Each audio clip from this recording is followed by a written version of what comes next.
आज सुनने में आया माननीय मुख्यमंत्री जो पूर्व में उनकी अर्धांगिनी भावुक होकर रो रही थी। एक स्त्री की रोने पर हम लोग कटाक्ष नहीं करेंगे, उनकी रोना को हम लोग भी समझते हैं, क्योंकि हम भी एक शहीद पिता की संतान है। और मेरी माता उसमें मात्र 28 वर्ष की थी जब मेरे पिताजी का स्वर्गवास शहादत हुआ था। यानी एक स्त्री की व्यथा को मैंने देखा है, समझा है, लेकिन इस बात का तकलीफ है कि हमारी माननीय मुख्यमंत्री पूर्व उनकी अर्धांगिनी झारखंड के दुख दर्द पे नहीं, अपने निजी दुख दर्द पे रो रही थी। इस बात की तकलीफ है। अगर ठीक है, यदि आपके पतिदेव आज जेल चले गए, कल वापस आएंगे और शायद मुख्यमंत्री भी बनेंगे, लेकिन क्या आप उत्तर देंगे? क्योंकि आप उसी सरकार का अंग हैं, उसी सरकार के अंग थे।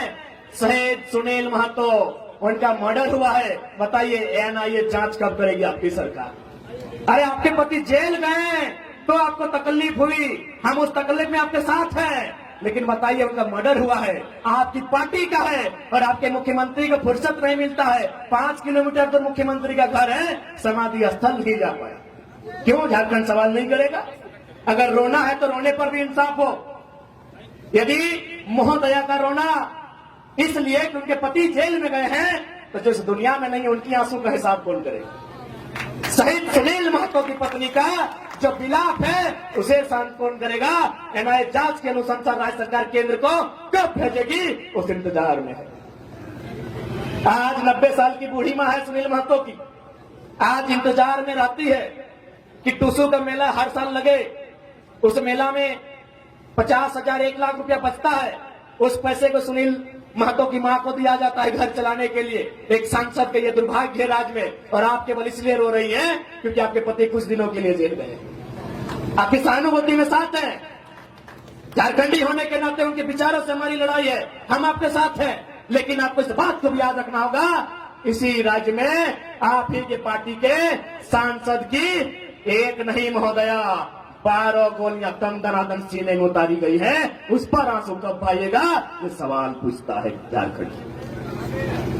12 गोली शहीद सुनील महतो की चौड़ी छाती में, पारसनाथ से भी मजबूत छाती में एक नहीं 1 दर्जन गोलियां दागी गई थी। उसका हिसाब कौन लेगा? उस शहादत का हिसाब कौन लेगा? क्या उत्तर है झारखंड मुक्ति मोर्चा जो आज वर्तमान में सरकार है, और ये उछल कूद करने वाले विधायक, इनके पास क्या उत्तर है? लोकतंत्र के मूल्यों की अवहेलना करने वाले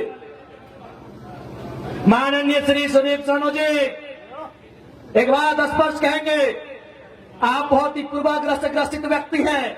पहला बात, बायस नेचर के लोग तो राजनीति में होने नहीं चाहिए, राजनीति में संतों को आना चाहिए। तो सामने बैठकर अगर आप गाली दें, वो स्वीकार करना जाने, ऐसे लोगों को राजनीति करनी चाहिए। आज आपने पीरटाण, सुनिए सोनू जी, जब गिरिडीह सदर ने आपको धुतकार दिया था,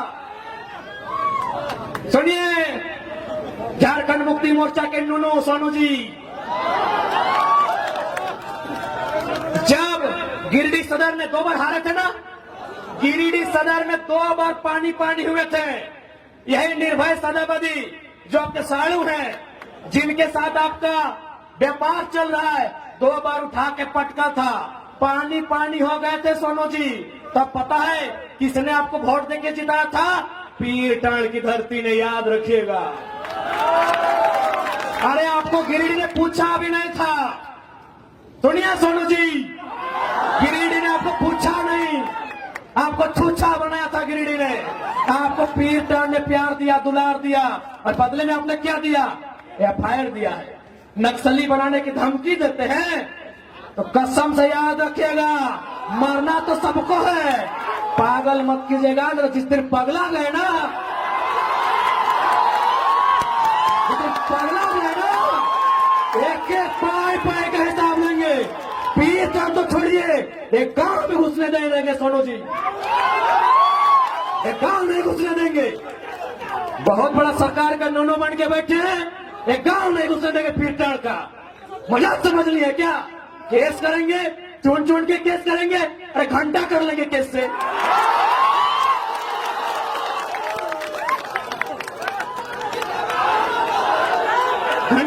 केस करके? यहाँ सूरज मरेगा, चंदा मरेगा, पृथ्वी मरेगी, फिर 5 फीट का इंसान क्या है?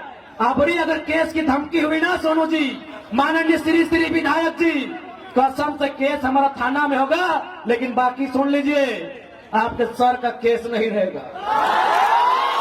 केस करने की धमकी देते हैं, सरकार के गोद में बैठे हैं। अरे कितना गोद में बैठिए, सरकार आपको दलाली ही करवाएगी, मंत्री तो बसंत सोरेन को ही बनाएंगे।